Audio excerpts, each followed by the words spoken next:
Perdagangan internasional dan keseimbangannya dalam ekonomi. Perkenalkan, nama saya Stefan Adiat Maginting, NPM 248320128 dari kelas A4 Manajemen. Selanjutnya, materi presentasi. Pertama, pengertian perdagangan internasional. 2. Faktor pendorong perdagangan internasional. 3. Manfaat perdagangan internasional. 4. Risiko dan tantangan perdagangan internasional. 5. Keseimbangan perdagangan atau balance of trade. 6. Dampak ketidakseimbangan perdagangan dan upaya menjaganya. Selanjutnya, pengertian perdagangan internasional.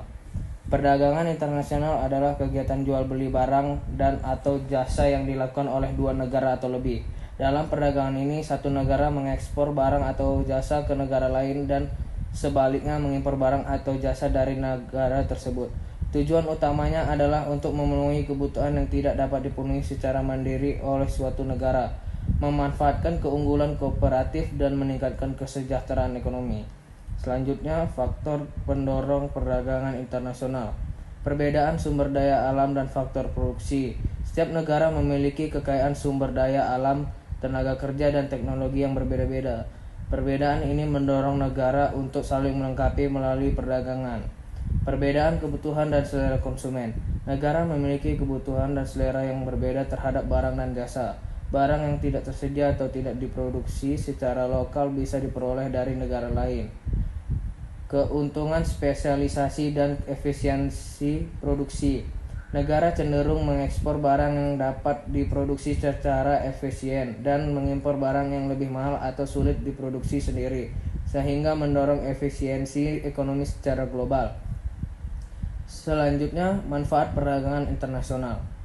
Meningkatkan devisa negara. Perdagangan internasional memungkinkan negara memperoleh devisa dari ekspor barang dan jasa yang bisa digunakan untuk membiayai pembangunan dan kebutuhan impor, memperluas lapangan kerja dan mendorong pertumbuhan ekonomi dengan meningkatkannya ekspor.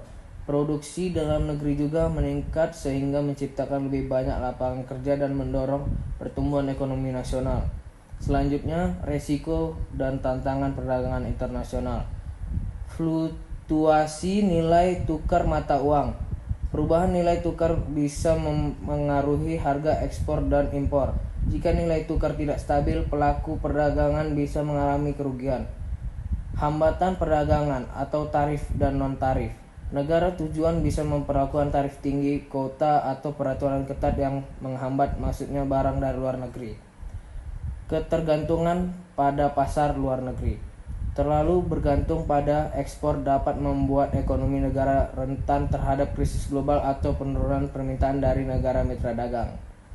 Selanjutnya, keseimbangan perdagangan atau balance of trade. Keseimbangan perdagangan adalah selisih antara nilai ekspor dan nilai impor barang suatu negara dalam periode tertentu atau biasanya per tahun. Ini merupakan bagian dari neraca pembayaran dan menunjukkan apakah suatu negara mengalami surplus, defisit, atau seimbang dalam perdagangannya dan negara lain. Selanjutnya, dampak ketidakseimbangan perdagangan.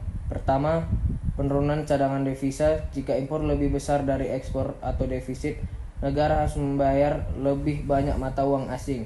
Ini bisa menguras cadangan devisa dan melemahkan kemampuan negara biaya impor atau utang luar negeri. Kedua, pelemahan nilai tukar mata uang. Devisa perdagangan yang terus-menerus bisa menyebabkan turunnya permintaan terhadap mata uang domestik, sehingga nilai tukarnya melemah. Ini membuat impor semakin mahal dan bisa memicu inflasi. 3. Terganggunya pertumbuhan ekonomi.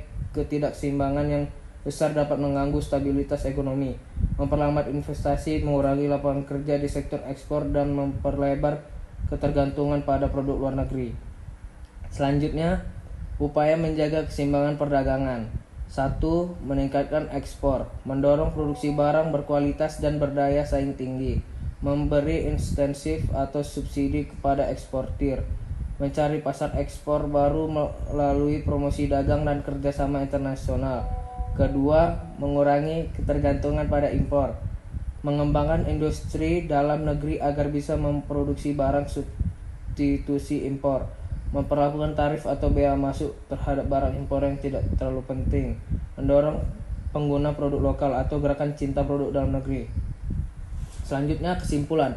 Perdagangan internasional adalah kegiatan jual beli barang dan jasa antar negara yang terjadi karena perbedaan sumber daya, kebutuhan dan keunggulan masing-masing negara. Kegiatan ini memberikan banyak manfaat seperti meningkatkan devisa, memperluas lapangan kerja dan mendorong pertumbuhan ekonomi. Namun, perdagangan internasional juga memiliki tantangan seperti fluktuasi nilai tukar, ketergantungan terhadap pasar luar, dan risiko defisit perdagangan. Oleh karena itu, perlu adanya kebijakan yang tepat untuk menjaga keseimbangan perdagangan agar stabilitas ekonomi nasional tetap terjaga.